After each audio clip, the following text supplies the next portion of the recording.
Muy buenas, nos encontramos con Mario Cornago, CEO de Burkor Production, creador de festivales de la talla de Jólica, Gran Reserva y Contrevia.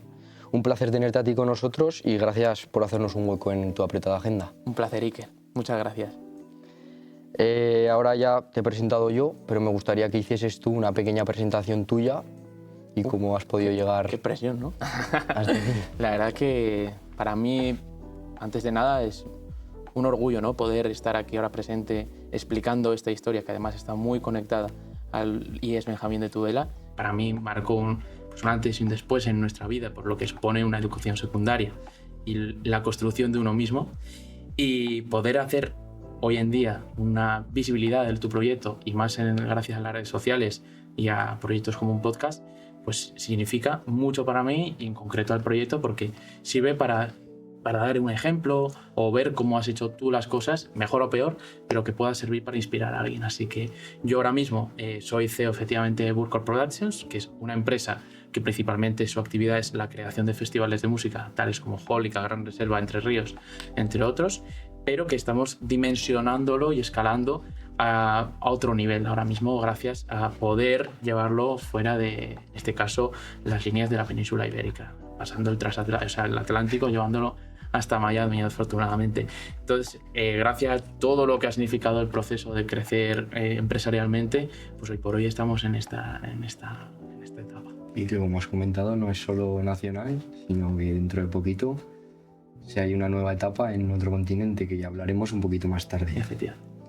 Y ahora vamos a comentar un poco tus últimos, un poco más de que si nos podrías comentar de manera detallada desde tus inicios que hemos comentado, que estudiaste aquí en el Benjamín de Tudela, hasta lo que acabas de comentar, que te has expandido a Miami, la cuna de la música actual.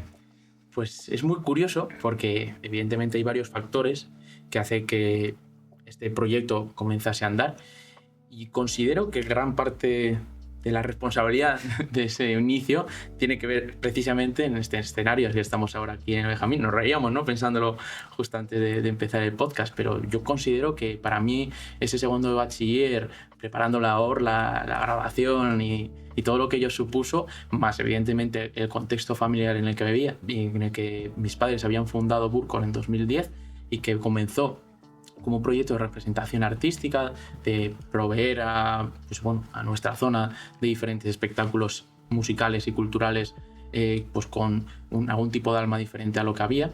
Con todo ese contexto nace ese 2016 un proyecto que era Jorella Holicolor, que era prácticamente pues una réplica de unas carreras de colores que en ese momento estaban muy de moda.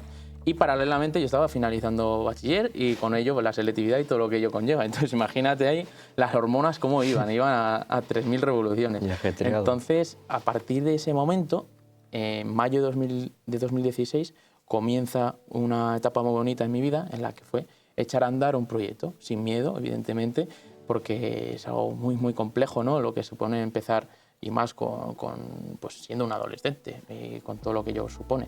Pero empezamos a andar y con esfuerzo significó pues un gran hito en nuestra vida, porque supuso un éxito esa primera edición, y ya a partir de ahí, pues viendo todo el potencial que había, comenzamos a planificar lo que iba a ser la estructura de Jólica. Bueno, todo esto ahora te lo hablo con otro prisma, porque en ese momento ni tenía idea de lo que era hacer una empresa, ni hacer un logo, ni patentarlo, ni registrarlo, ni nada. O sea, yo iba ahí un poco a saltomata, que dicen en Cintruénigo, en mi pueblo, y bueno, pues significó mucho, porque me acuerdo que ese verano estuve pues buscando la manera de que ese logo que supusiese luego en un futuro que pudiese gustar a una persona de fuera, incluso de España, incluso con la marca también se pudiese hablar.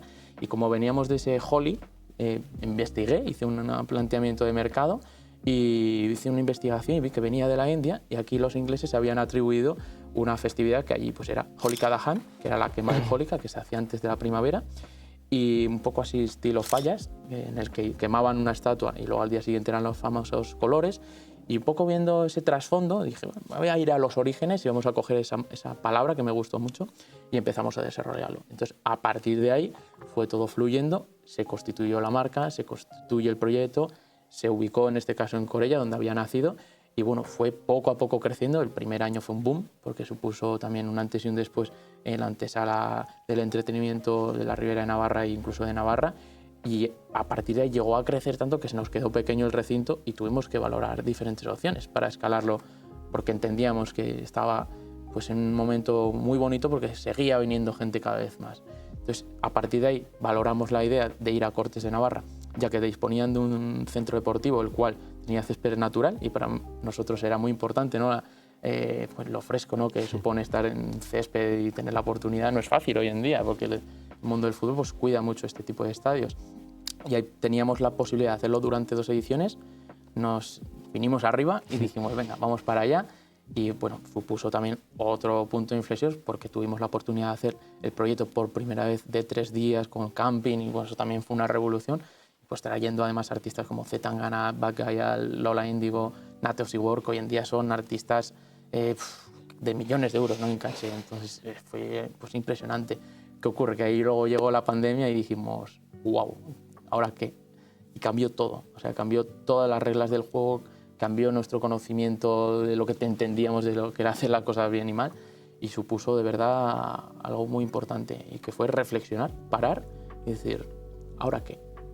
Y justo además veníamos de que como acababa la etapa de Cortes, porque ya pues tenían que remodelar el campo y poner césped artificial, evidentemente tuvimos que plantear una alternativa y justo aparece en la ecuación Calahorra de La Rioja y dijimos que adelante y justo llega la pandemia. Entonces, bueno, fue, pues imagínate esos meses de marzo a más o menos mayo, que fue cuando ya decidimos aplazar las ediciones porque pues, no estaba el mundo como para hacer festivales y bueno, pues supusieron 2 años en los que tuvimos la capacidad de educarnos financieramente, educarnos profesionalmente y querer cambiar las cosas a nivel industrial porque entendimos que precisamente la industria musical venía viciada por una serie de malas conductas o de las formas de hacerlas pues precisamente no de la manera más profesional.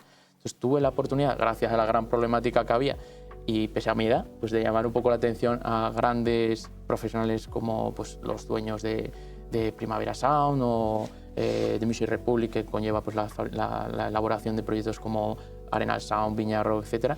Incluso con You Planet, que estamos hablando de entidades muy importantes, ¿no? Incluso a nivel europeo, gracias a que como había un problema, pues había que reunirse. Y entonces, como estábamos todos haciendo lluvias de idea, tuve la oportunidad de conectar y ahí fue una etapa en la que pues, aprendí muchísimo. Y todo esto, además, paralelamente estudiando, porque en esa época estaba estudiando.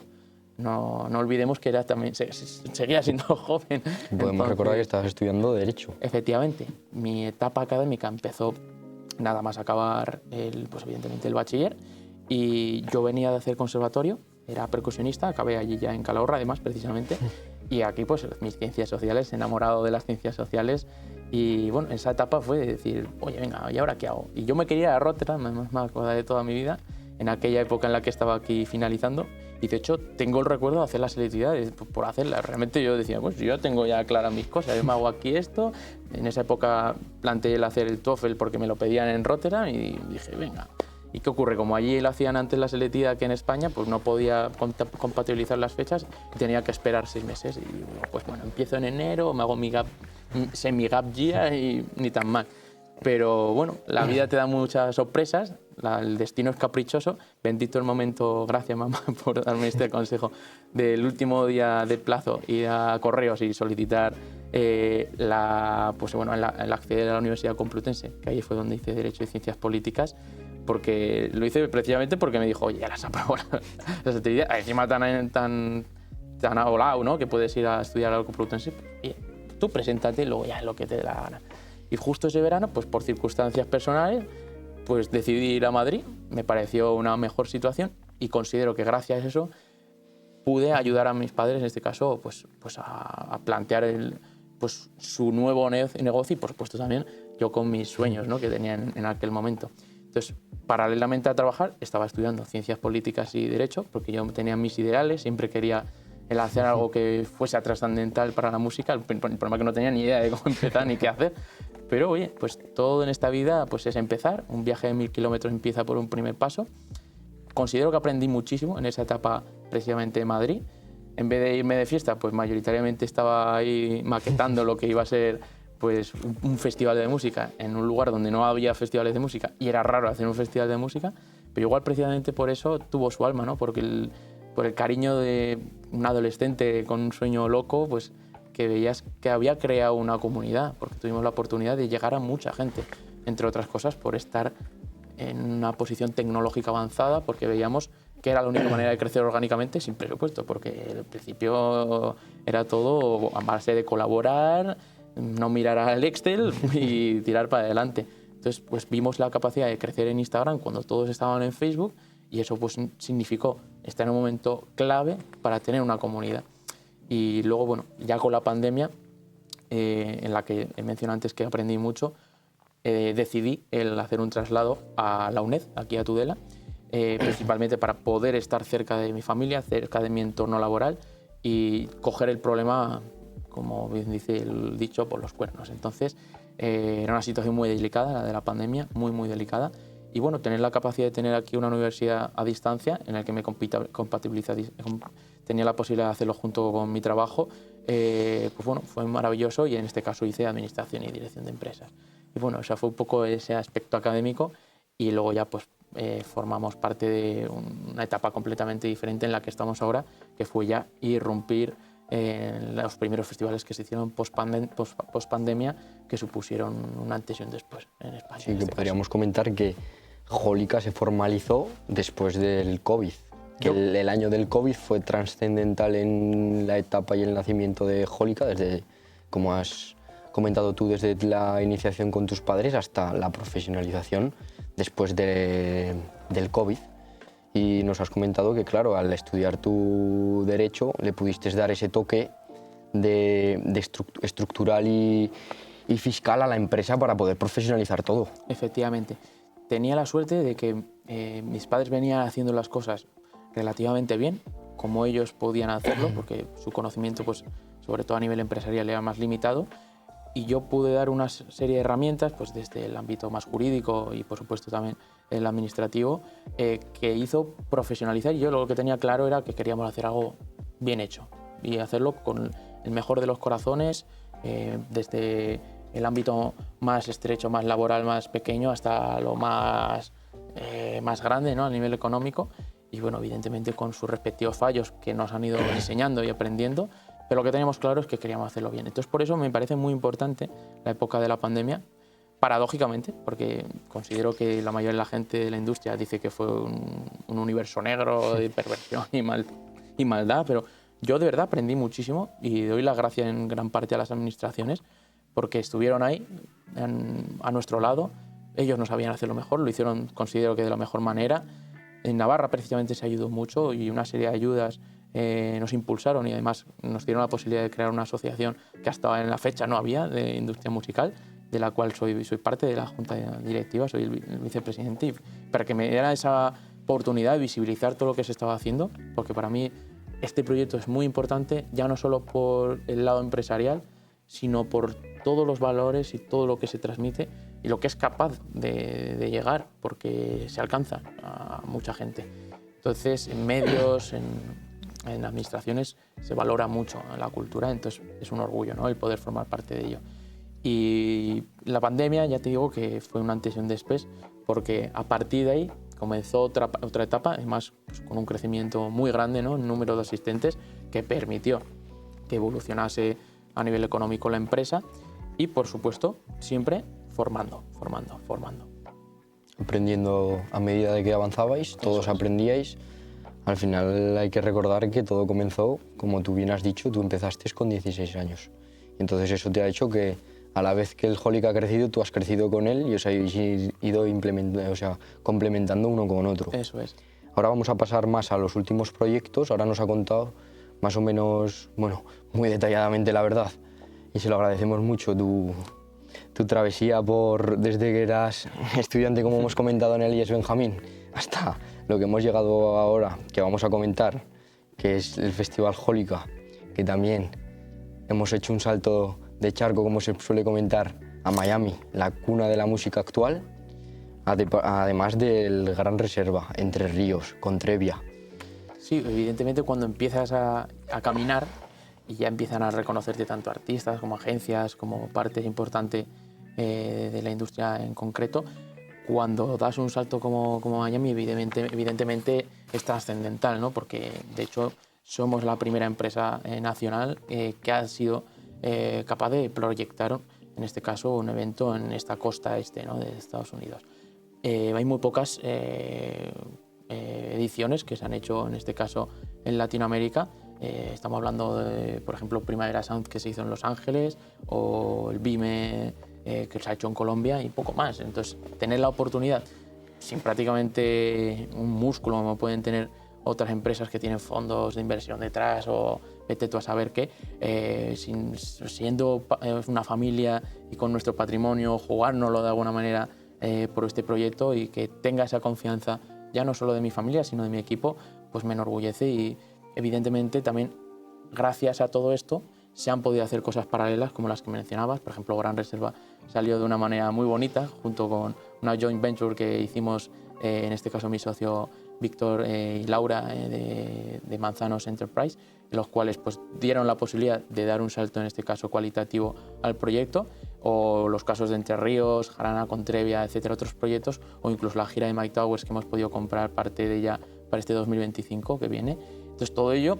nace de conexiones, de conversaciones, de fraguar una estructura que te posibilita dimensionar tu proyecto a otro nivel, y ya no solo escalándolo desde un festival y todo lo que supondría su línea vertical, ¿no?, sino a nivel horizontal. Estamos intentando diversificar y ojalá poder invertir en muchas más cosas, porque nuestra manera de ver las cosas es crecer y evidentemente hacer un tejido constructivo empresarial sólido en el que podamos dotar de muchos empleos, que podamos cambiar las cosas para bien. Entonces, todo ello pues lo intentamos vertebrar, y además desde la territorialidad, lo que supone para mí un orgullo el estar en mi casa, en mi entorno, que eso hoy en día es una verdadera suerte, y yo me siento un privilegiado el poder hacer todo esto y desde mi casa en Tintuello.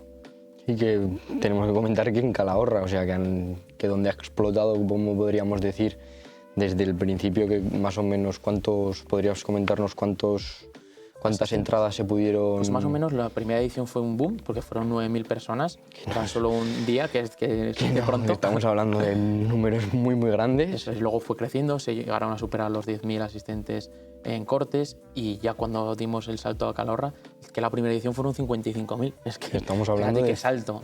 Por 5 desde la anterior. Y el año pasado ya revalidamos los 80.000 asistentes, que han sido 2 ediciones sold out. Es una pasada. Y de hecho eso te hace plantear que estás haciendo bien las cosas, por supuesto. Yo creo que además Calahorra supuso algo muy importante para mí, personalmente, porque además de que yo había estudiado la finalización del conservatorio allí, yo tenía una conexión muy especial con Calahorra, porque fue una ciudad muy importante del Imperio Romano, de la Roma de Hispania.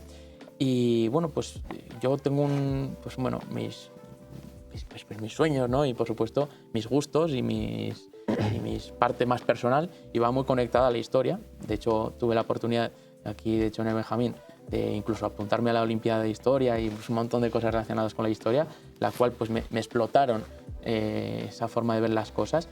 Y Calahorra en concreto, como estaba muy conectada con la antigua Roma y de alguna manera yo podía explotar lo que más me gustaba, dimensionó el proyecto otra vez a otro nivel, porque pude explotar la mayor de mis pasiones, que en este caso era la historia. Entonces, cuando juntas todo eso en una coctelera y juntas todo lo que te gusta, pues salen cosas muy bonitas. Y gran parte del encanto que tiene Calahorra es principalmente de que es muy raro hacer un festival en La Rioja y que tenga estas características, y yo creo que eso lo hace exótico y que de verdad te plantees elementos, siendo una persona de Málaga o incluso de Puerto Rico, que han llegado a venir, o de Argentina, a plantarte ahí en La Rioja, la cuna del vino, con algo que no tiene nada que ver, que es los festivales, además de música urbana, electrónica, que tengan que ver con la tematización romana. Es que en verdad se te vuela la cabeza. Ha sido rompedor. Sí, ha sido rompedor, y por lo menos partiendo de una pasión.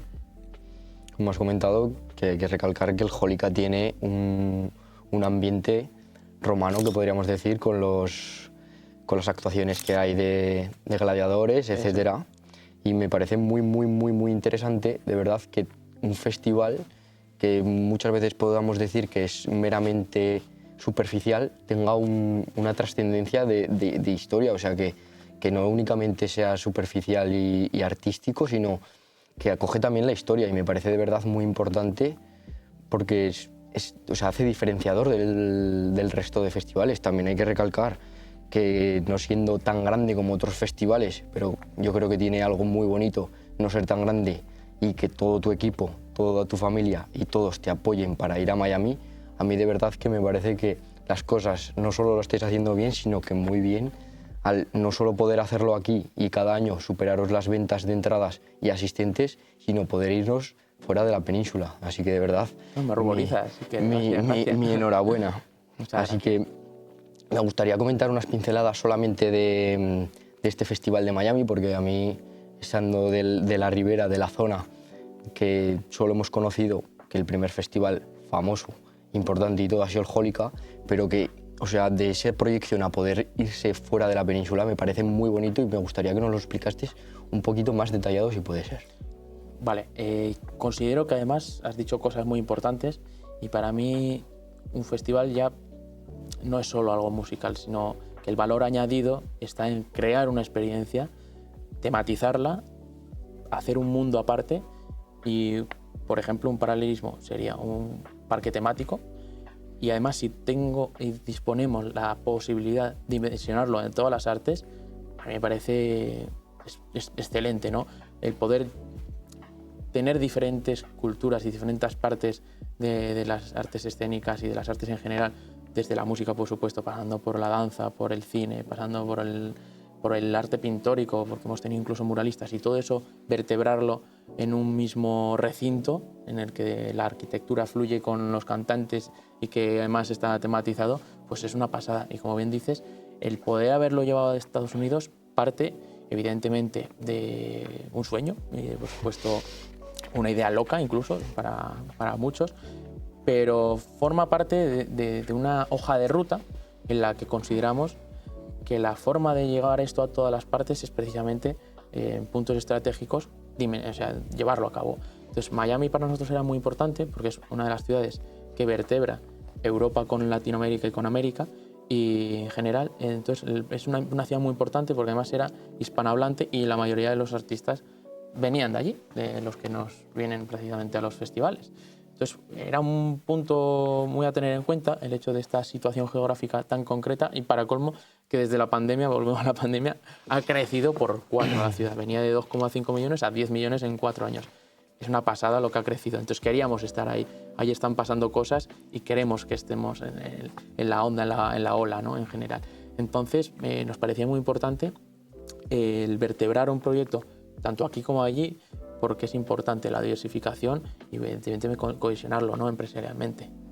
De verdad es que me parece muy interesante porque, claro, un proyecto que nace aquí, llevárselo fuera, que todo el equipo te apoye, que aún encima las cosas vayan bien, que se vendan entradas, todos los factores que no solo tiene un festival, que muchas veces podemos pensar que es solo música, pero no.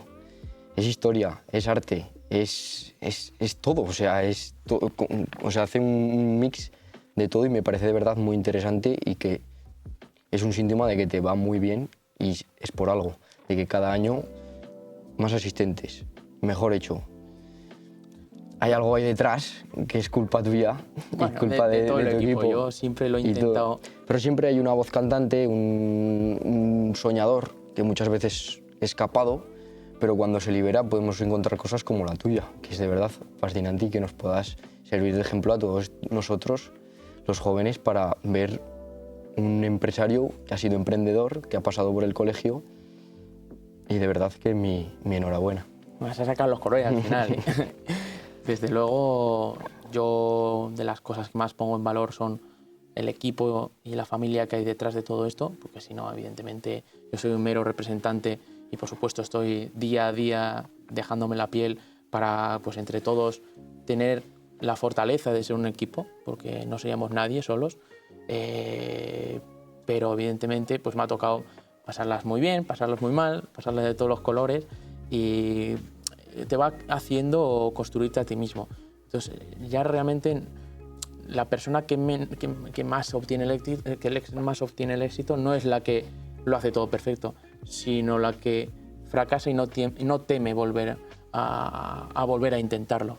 Entonces, para mí, el saber que había tenido esa fortaleza de haber hecho todo desde aquí, desde mi casa, desde mi cuna, yo creo que me ha impulsado a no temerle muchas veces a las cosas. Entonces, considero que igual el haberlo empezado en Madrid o en Rotterdam, como decía antes, vete tú a saber qué, lo que hubiese sido todo sin haber creado este proyecto, no hubiese sido lo mismo, porque desde aquí he podido empezar la casa por los cimientos, no por el tejado.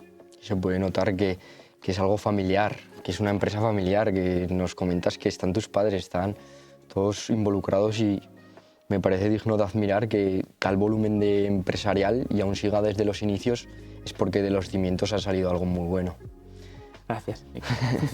Ahora me gustaría pasar a una parte más numérica, más económica, de unos pequeños tips de, pues como hemos comentado anteriormente, las existencias, cómo ha ido creciendo, a nivel de números lo que nos puedas dar, que se invierte en artistas, que se invierte en escenario, que se invierte en todo lo que complementa el festival. Si nos podrías dar Sí, claro. pequeñas que de partida, pues qué presupuestos desde el inicio hasta ahora, que es notable que ha incrementado porque las cosas se están haciendo bien, que hay que recalcar.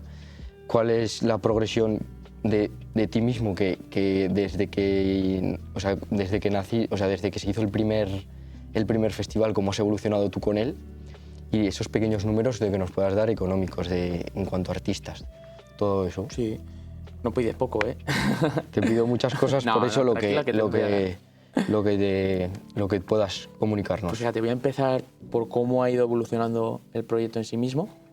Bueno, hablando del volumen de negocios, hay que tener en cuenta que desde que se empieza hasta el día de hoy ha sido muy curioso que ha habido una curva ascendiente, o sea, ojalá que siga así. Evidentemente la pandemia fue un pico, pero fue curioso que año tras año el aumento, tanto el volumen como de asistentes como de todo, solía ser el 100%, o sea, el doble. Entonces era muy curioso que partíamos de un presupuesto de unos 80.000 euros cuando empezó Jólica el primer año, o sea, la fiesta fue de menos, esta de la que hablaba, pasó a 160.000, luego pasó a 320.000, o sea, fíjate, era una línea muy clara.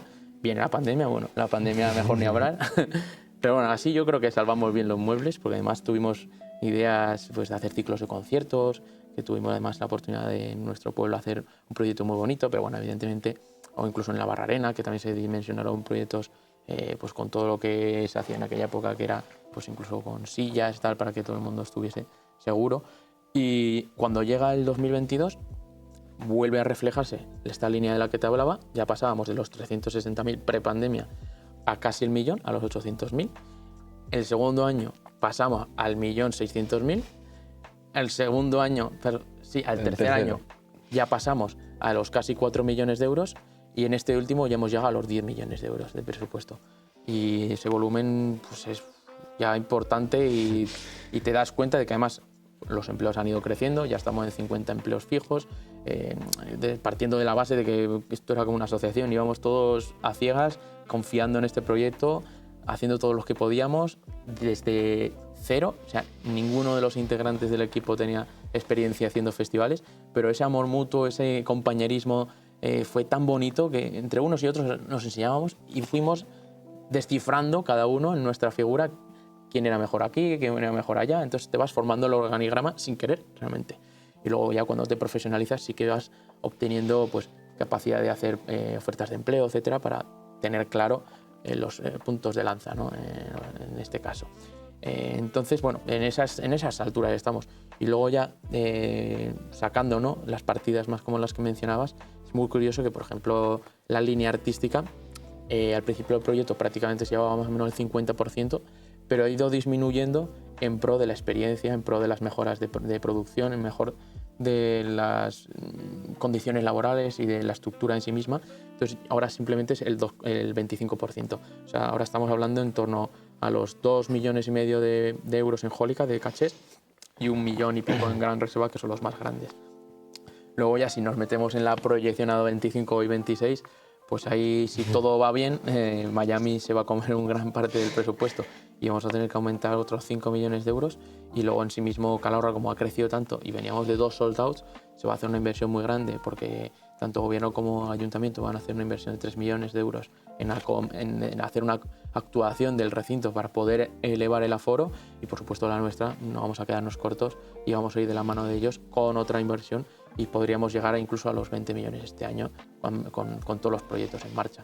Más las giras, etcétera, que no nos da la vida. Pero bueno, contentos y orgullosos de poder establecer una estructura, pasando de la digitalización, de diferentes consultorías que hemos ido haciendo, nos vas descifrando, ¿no?, cómo tenemos que evolucionar, desde los RPs más básicos hasta que el Community Manager tenga claro unos parámetros de KPI. O sea, todo esto sí que vamos cada vez más teniéndolo en cuenta, y es la única manera de hacer bien las cosas, cohesionados con el avance y el alcance que estás haciendo económico. Al final los números, que muchas veces tienen mucha importancia porque respaldan el trabajo que lleva detrás, porque muchas veces podemos decir cuánto de bueno es algo, pero si no está reflejado con números muchas veces no es válido. Entonces me parece de agradecértelo mucho que nos puedas dar hasta estas cifras que muchas veces los empresarios no las suelen ofrecer, pero en tu caso es muy transparente. Además es que realmente son públicas porque las tienes que meter en el registro mercantil todos los años. Es un poco el cierre contable obligatorio. Pero a mí sí que no me importa decirlo porque también me gusta que se vea realmente la casi incluso especulación de muchas veces los artistas, porque el tema de los cachés y todas estas cosas es muy, muy complicada y delicada. Y además, si a eso le añadimos el poco conocimiento que hay, la gente no entiende que muchas veces tienes que elevar el precio de la entrada porque tienes una serie de gastos imputables obligatorios, ya no porque quiera hacer mejor las cosas, sino porque el mercado va creciendo, hay una inflación, hay una serie de cosas que hay que tener siempre en cuenta, y me gusta decirlas transparentemente porque es aprendizaje, ya no del equipo, sino de las personas que nos escuchan y nos leen. Entonces es muy importante hablar de cifras, y porque bien dices que yo al principio no lo hacía y ahora mirándolo con perspectiva sí que lo hago. Al principio, bueno, lo haces de la mejor de las maneras, una manera muy rudimental, casera, pero no le das esa importancia a los números. Y ahora te diría que es fundamental parametrear, tener una métrica constante, y más hoy en día con lo que está suponiendo la inteligencia artificial, la digitalización y el Big Data, porque es crucial a la hora de establecer un proyecto y tener claro hacia dónde quieres ir y, por supuesto, de dónde vienes, porque si no sería imposible. Y claro, al final va respaldado la entrada, el precio de la entrada, claro, va en incremento, pero es normal, porque al final el primer festival no da las mismas experiencias que podemos comentar en este último del verano del 2023-2024, en el cual había hasta una noria en el propio festival. Me acuerdo, de hecho, la primera entrada que vendimos costaba 8 euros. No se me olvidará nunca. De hecho, digo, tengo que venderlas más baratas que en ningún sitio. Pero claro, ahora lo veo con otros ojos. Ahora necesitas 4 millones de personas para poder venderla a 8. Efectivamente. Entonces sería imposible. Y, por ejemplo, en Miami la entrada más cara son 27.000. Es que en 8 años ha sido pues, un contraste importante, ¿no? ¿Una sola entrada? Realmente es una entrada premium que te da acceso como una especie de palco, pero realmente es una unidad de entrada. Es curioso, ¿no?, de dónde partes y dónde estás. Pero evidentemente esto viene respaldado por una serie de escalas y de cambios estructurales, que antes no había zonas VIP, no había nada, y ahora pues hay una entrada general, entrada de día, entrada VIP, de todos los colores. Pero porque hay que costear todo lo que haces. El precio de la entrada hace que tú nos puedas ofrecer como empresa mejores servicios, mejor acondicionamiento de baños, restaurantes de todo tipo, que es que tú entras dentro del Jólica y no tienes que salir para nada prácticamente. Claro. Tienes instalaciones para asearte, instalaciones para poder servirte comida, pedir. Tenemos food trucks, como se suele denominar ahora, de la talla de Burger King. Lo que intentas hacer es una ciudad en un recinto, que realmente además tenemos la suerte de poder transformar incluso la ciudad que nos da cobijo, en este caso Calahorra. Eso es muy bonito. Además, hay que tenerlo en cuenta que desde el aspecto más básico, como puede ser la fontanería, hasta los servicios sanitarios, de vigilancia, etc., realmente sería el mismo reflejo que tendría que hacer un ayuntamiento, por ejemplo, en el pleno, ¿no? O sea, tienes que dirigir todo hacia unos presupuestos, una serie de acondicionantes, y que además pues, tienen que hacer que la vida de esas personas que van a estar durante una semana en tu recinto sea de la más máxima calidad. Pero evidentemente no es fácil. Al principio pues hemos cometido muchísimos errores, los cuales nos han ido enseñando mucho, porque en esta vida o el error que te enseña o te hace no verlo y volver a caer en él. Entonces eso es una pasada, sí. Al final hay muchos gastos dentro de un propio festival, como tú dices, la seguridad importantísimo, 80.000 personas, puede haber cualquier tipo de suceso si no hubiese esta seguridad, salidas de emergencia, sanitarios, que claro, sin ese aporte social, sin esa seguridad, sin esos médicos que nos puedan ayudar de cualquier insolación, al final es verano, pues al final si las personas queremos unos servicios, los asistentes, que me incluyo porque yo estoy acudiendo a esos festivales, queremos unos servicios, hay que pagarlos. Al final suponen todo lo que no se ve, todos los planteamientos desde la más básica autoprotección hasta, por supuesto, la último grifo que hay en el festival, todo ello conlleva meses, incluso años de planificación. Y todo eso hace que trabajes y, por supuesto, se gaste muchísimo en salarios, en estructura, en producción, que es lo que nunca se ve, porque la gente muchas veces piensa que dejas ahí el festival, dejas ahí al artista y se pone a cantar. Todo es muy difícil y creo que poco a poco se está empezando a vislumbrar, ¿no?, todo lo que hay detrás de todo esto. Y al final 80.000 entradas, 80.000 personas asistentes llevan detrás. ¿Cuántas personas pueden estar trabajando? Pues afortunadamente los últimos datos que nos dicta, ¿no?, la última auditoría que hicimos fue de unas 1.000 personas los días del festival en junio. Es una barbaridad. Además, la característica peculiar que tiene este entorno de los festivales es muy curiosa porque evidentemente una fábrica como Volkswagen, que tiene 5.000 empleos fijos, pues bueno, ya tienes una estructura montada y es más digerible. El problema es que nosotros pasamos de 0 a 100, bueno, realmente pasamos de 50 a 1.000. Entonces, ese cambio tan chocante, ¿no?, en cuestión de días, tienes que estar preparado, tienes que ser capaz de esa contingencia tenerla activa. Entonces, es muy importante y aún nos queda mucho por aprender. Yo soy una persona además que vive al ritmo de la filosofía del solo sé que no sé nada, y a partir de ahí pues me dejo llevar.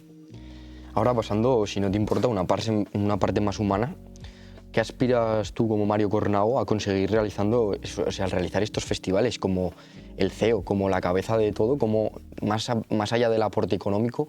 ¿Qué te dan estos festivales? ¿En qué persona te construyen? ¿Y qué te aporta hacer esto en la sociedad? ¿Y qué quieres, qué grano de arena quieres implementar tú para que sea una sociedad mejor, para que los jóvenes puedan disfrutar, y no solo jóvenes, sino una amplitud muy amplia de personas?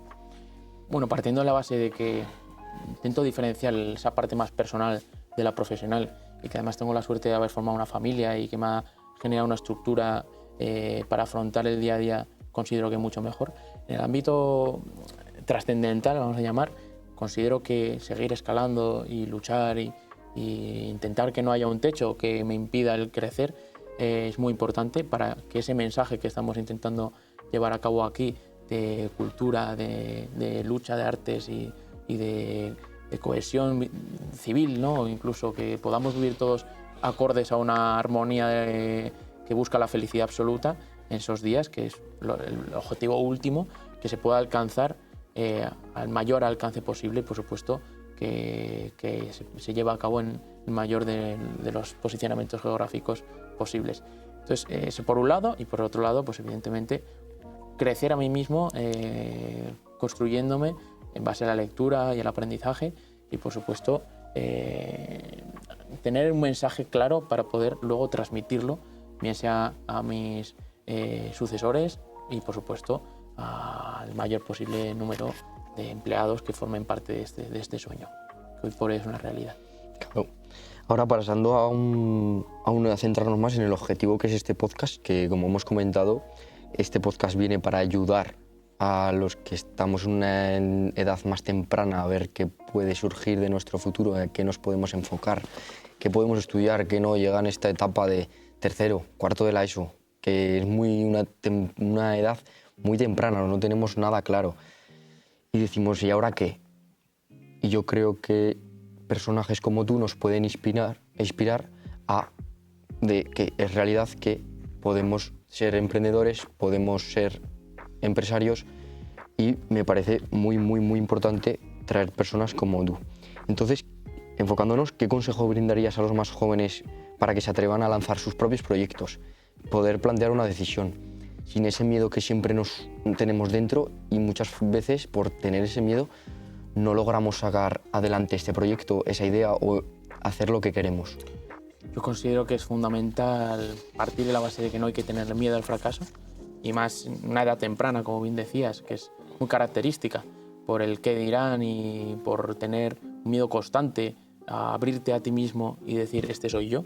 Entonces, partiendo de esa base, constructivamente, voy a intentar dar mi punto de vista, y que considero que Thomas Edison tuvo una ocurrencia muy buena cuando escribió que cuando encontró la solución a crear una bombilla, él dijo que no había obtenido el éxito.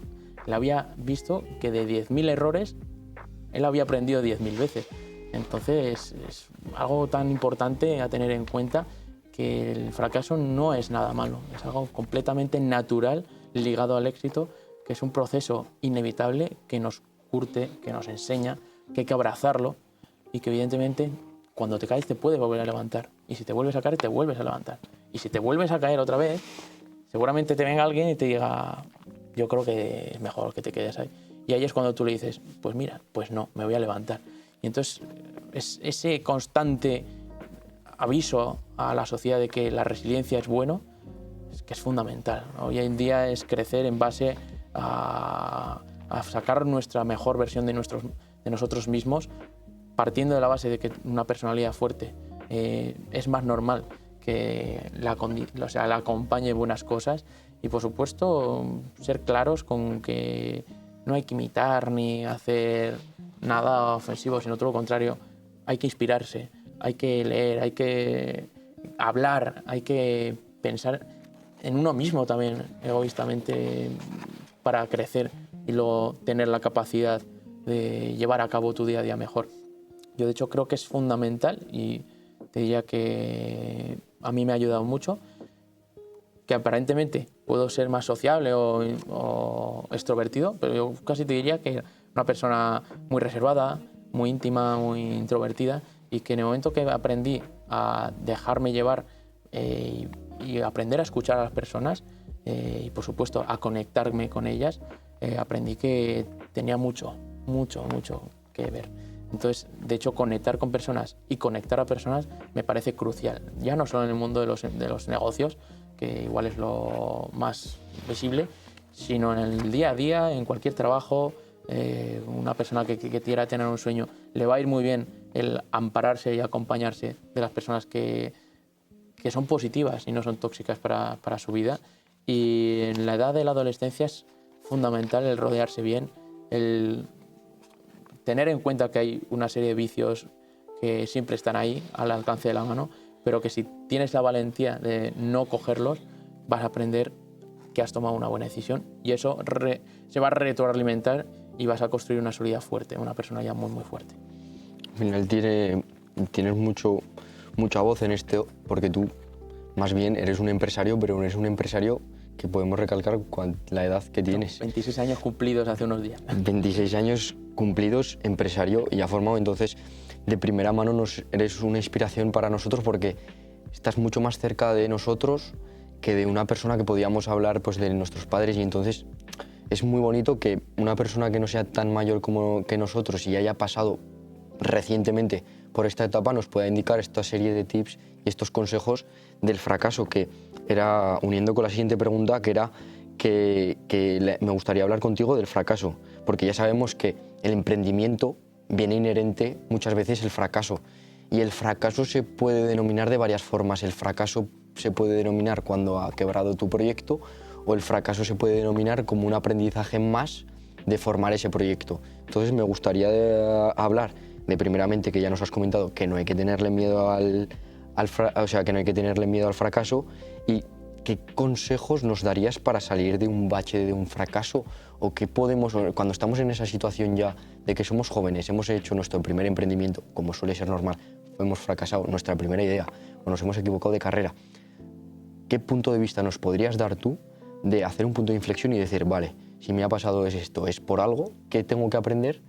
Y una serie de cosas que nos puedas dar tú, que has podido vivir por esta etapa y que nos puedas ayudar. Bueno, para mí algo que tengo grabado a fuego es que el único fracaso es no intentarlo. O sea, partiendo de esa base, considero que hay que construir una idea sólida y que fracasar no es malo. O sea, es algo de verdad completamente natural.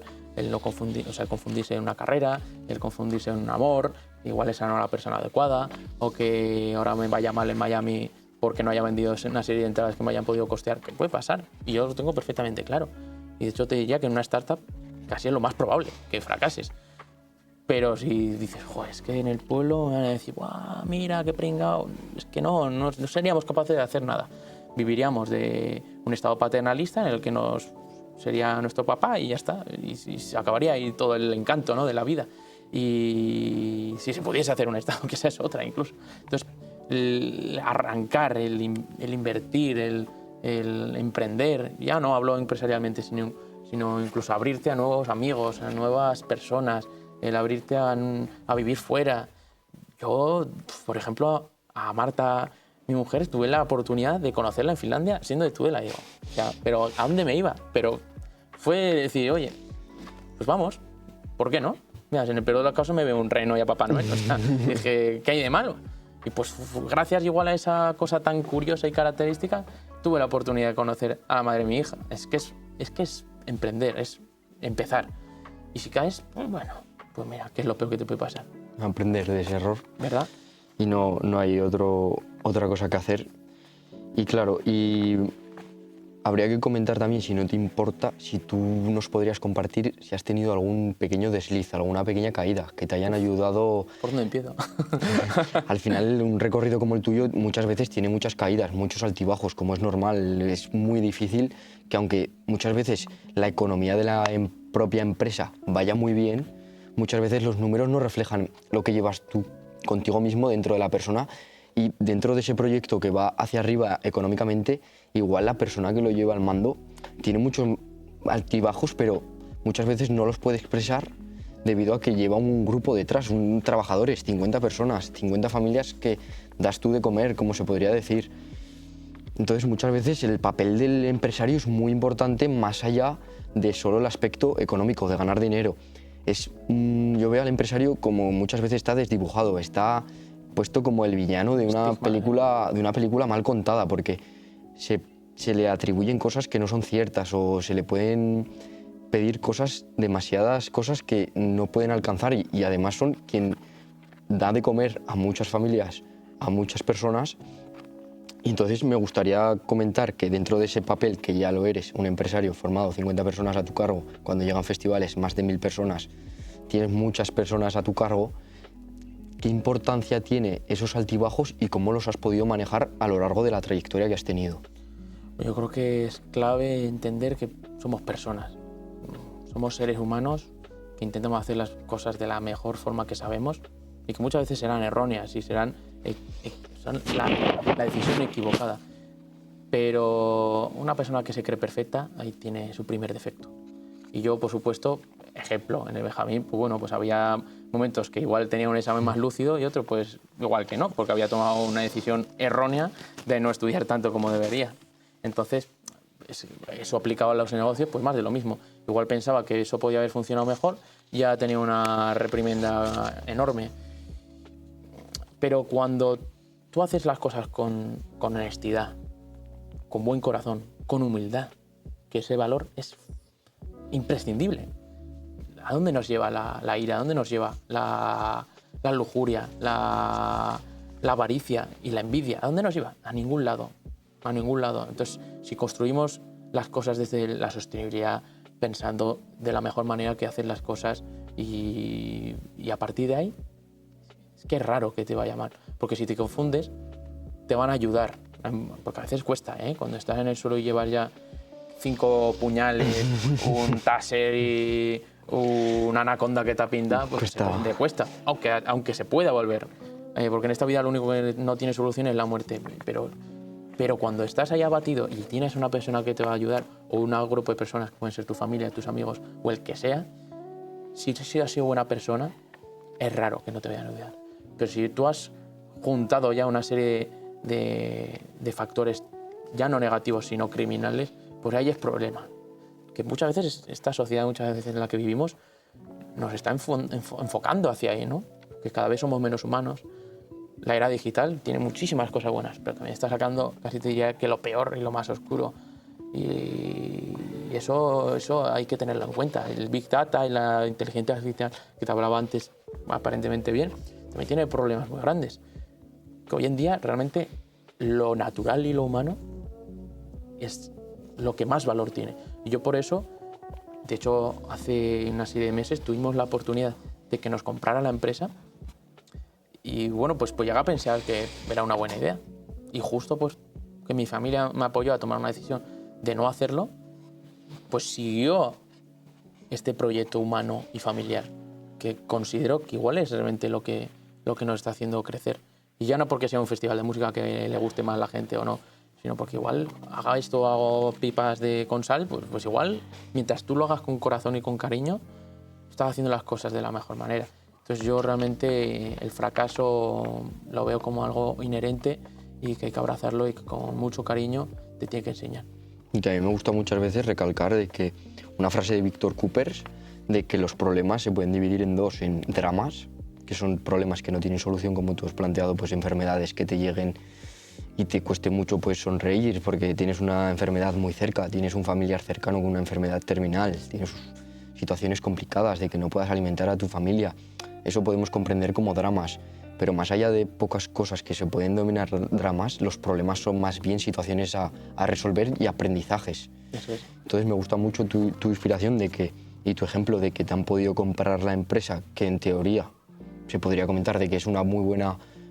Es algo que estás haciendo bien, pero claro, es un problema, es un dilema y tener un apoyo, tener gente que te quiere, tener gente que te apoye y decir, no, oye, o sea, esto ha crecido hasta aquí contigo, ¿por qué no va a seguir? Entonces me parece muy, muy, muy valiente que teniendo algo tan tentador como es que te puedan comprar, coger y decir, bueno, pues ahora tengo el dinero en el bolsillo, entre comillas, y ahora puedo hacer lo que te quiera, puedo tener una vida más cómoda. Podemos comentar que tienes una hija que acaba prácticamente de nacer, podrías disfrutar, pero no.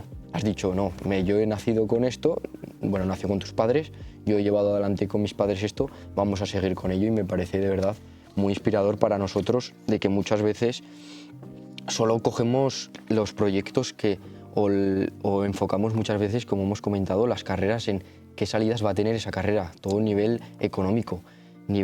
Pero más allá muchas veces nos planteamos ¿y qué hago el resto de los 40 años por muy bien que me vaya económicamente si no es algo que me nutre?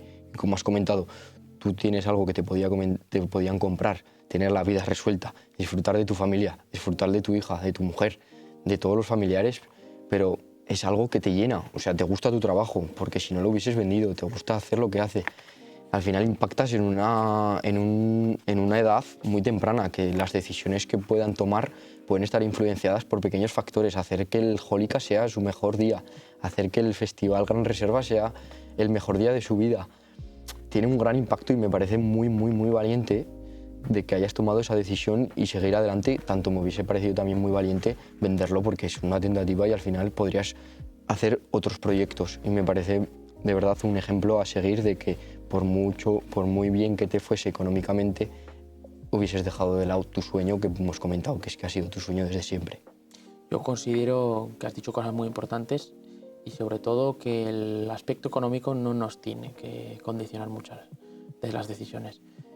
Evidentemente no me voy a esconder tampoco y que no diga que pues se vive más cómodo o que hay una serie de facilidades que el dinero las acompaña, pero si en resumen todo se viene a si te llevas el dinero a la tumba es que igual no has hecho muy bien las cuentas.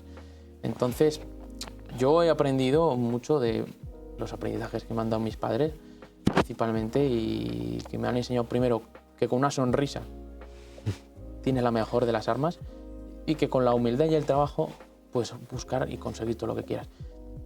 Tuve igual la gran suerte de que justo ese verano de los 16 y 17 mis padres me ayudaron a conseguir un empleo que fue basurero. Entonces, bueno, casi fue una circunstancia que hubo y bueno, pues el verano de los 18, súper guay. Bueno, en ese caso yo tenía 17 por ser de final de año, pero en vez de estar por ahí, porque también algún día me iba, eso me faltaba. Pero tengo el recuerdo además de justo trabajar el verano, casualmente donde son todas las fiestas de los pueblos de los que bien conocemos, de la Ribera. Y pues yo me tocaba levantarme a las 5 de la mañana con una cara que yo te diré cómo era y pues me ponía a recoger los cubos de cartón y de plástico bien a gusto. Y me enseñó tanto porque ese dinero, además que gané, estuve durante todo el año gastándolo poquito a poco en la universidad, pero el aprendizaje que supone que luego no se te pueden caer los anillos y que aprendes a que se puede vivir con cualquiera de los problemas, aunque te arruines, aunque tenga una hija y esté arruinado. Yo tengo claro que si vamos todos a una, los problemas, como bien dices, se van a resolver. Y antes o después, si tú lo haces bien, se acabarán, pero con una buena base, con una buena estructura, con filosofía y con constancia, y no dejarnos llevar por el vaivén de la osadía y de no hacer nada constructivo con tu vida. Entonces, creo que estás planteando cosas muy, muy importantes y que ojalá que este mensaje recalque en una persona que igual en ese momento está desubicada o que no sabe qué encontrar, ¿no? en la vida. Pues al final vamos a llegar ya, si no te importa, a la última parte ya Está muy a gusto, ¿eh? Si quieres... del podcast, en el que te voy a lanzar unas pequeñas preguntas rápidas que preferiblemente me las contestes 5 o 10 segundos, rápidas, que sean pequeños tips, y a partir de esas preguntas terminaremos y finalizaremos esta charla tan enriquecedora, sobre todo para mí y espero que para todo el público. Empezamos, y que ya hemos comentado antes, pero me gustaría que volvieses en una pequeña... del trivial, ¿no? No. Vale. Que igual fallo. Pero no pasa nada, ¿eh? Yo he aprendido que no pasa nada por fallar. Pequeños tips, y que me digas como me lo concentres todo. Quitando el ámbito económico, ¿cuáles son los principales beneficios que te llevas realizando estos festivales? Aprender y conocer a personas increíbles que sin esto hubiese sido muy complicado que hubiese tenido la oportunidad. ¿Qué hubiese sido de Mario Cornao si hubiese seguido Burkor Productions? Yo creo que hubiese posiblemente creado alguna cosa, o me hubiese alineado con alguna manera política de cambiar la sociedad mejor, o por lo menos intentarlo, pero yo creo que de alguna manera hubiese estado conectado con la música y con el arte, ya no sé si a nivel empresarial o a nivel político. O sea, ser emprendedor se nace o se hace. Realmente las influencias y la construcción, desde la escuela, pasando por tu propia casa y por la educación secundaria tan importante, te forma. O sea, ni nacemos hechos ni nos hacemos, es un cúmulo de todo. ¿Cuáles crees que son los comportamientos y habilidades más relevantes de personas como tú? Y no de personas como tú, sino en quién, porque muchas veces se dice, queremos llegar a tener un festival internacional, pero a mí me gustaría más enfocarlo en la persona. ¿En qué persona te has tenido que convertir para llegar a tener un festival internacional? Y me gustaría que nos comentases las pequeñas habilidades, comportamientos que has tenido para poder llegar a eso, y en quién te has convertido, porque hay que recalcar que no naciste así. No, ni muchísimo menos. Yo creo que fundamentalmente la pasión a la hora de hacer las cosas es lo que nos mueve el alma, y evidentemente es lo que hace llegar a esas personas que te van a escuchar o van a ver tu proyecto y van a sentirse parte de él. La valentía, que la hemos mencionado mucho, es crucial a la hora de tomar decisiones aparentemente difíciles, pero coger el volante y decir, es una decisión coherente y en ese momento para mí es la mejor. Y simplemente si te dejas llevar por tu sentido común, yo creo que la valentía siempre va a ser un buen acompañante. Y por supuesto la sinergia y la capacidad de conectar bien con personas, con proyectos, y de alguna manera ser solidario y no avaricioso, creo que es fundamental. Yo personalmente al principio era muy proteccionista a la hora de cómo concebía el mercado empresarial en el que me movía, pero en el momento que abres la veda y te vuelves una persona en la que, construyendo con otros promotores o con otras instituciones ideas que igual no se me hubiesen ocurrido y que con nuestra estructura o con nuestras fortalezas hemos sido capaces de hacerlas, creo que es muy importante el conectar y hacer conectar a personas. Y ahora me gustaría, ya como última pregunta corta, que resumieses el mensaje que quieres transmitir, tanto como si tuvieses que grabamos ahora este podcast, que ojalá lo pueda ver tu hija dentro de unos años, y cómo resumirías esa proyección o ese chico que es emprendedor, ese chico que tiene en su habitación, o esa chica, perdón, que tiene ese emprendimiento, que quiere crear una marca de bolsos, que quiere estudiar medicina. ¿Cómo enfocarías tú a esa persona y qué consejos le darías, pequeños pero muy importantes? ¿Qué consejos serían? Yo creo que hay que dejarse llevar por las emociones. La vida es emoción, la vida es romanticismo. Yo he crecido fundamentándome en ideas del siglo XIX, románticas, hasta el más alto nivel, pero considero que ese fondo de las emociones y de que crees todo en base a una pasión, a un orgullo de sentirte contento, dramático, enfadado y feliz algún día y ser capaz de naturalizarlo y de ser equilibrado, creo que en ese equilibrio se profundizan las cosas buenas. Y mi mensaje al mundo es pues, ser feliz y siempre tener una sonrisa. Y que, por supuesto, la vida sin música sería un grave error, como dijo Friedrich Nietzsche. Pues hasta aquí ha llegado el primer podcast del Benjamín de Tudela. Me gustaría agradecer que nos veis solo a Mario y a mí, pero tenemos detrás de cámaras a Izan, a Gabriel, vicedirector del Colegio Vives Benjamín, Izan, que está detrás de cámaras y editor del podcast, también tanto a Sara Azcona, que proyeccionó conmigo y me hizo que pudiese salir esta idea del Departamento de Economía, y por supuesto muchas gracias al primer invitado del podcast, Mario Cornago, que también hay que recalcar que, aunque lo hemos comentado, ha sido estudiante del Benjamín de Tudela, así que muchas gracias por hacernos un hueco, como he comentado antes, en tu apretada agenda, y de podernos dar esta oportunidad tan valiosa que tanto nos ha costado conseguir una primera persona, pero ahí has estado tú para ser el primero que rompamos el hielo contigo, así que de verdad ha sido un verdadero placer esta conversación contigo y muchas gracias. Gracias a vosotros por visibilizar y hacer de vuestro sueño una realidad, y que hoy por hoy pues, me siento orgulloso de empezar con este proyecto y ser el primer invitado, y que os merecéis un aplauso todas las personas que estáis detrás de todo esto y que de verdad sois unos valientes. Muchas gracias y nos veremos en próximos episodios.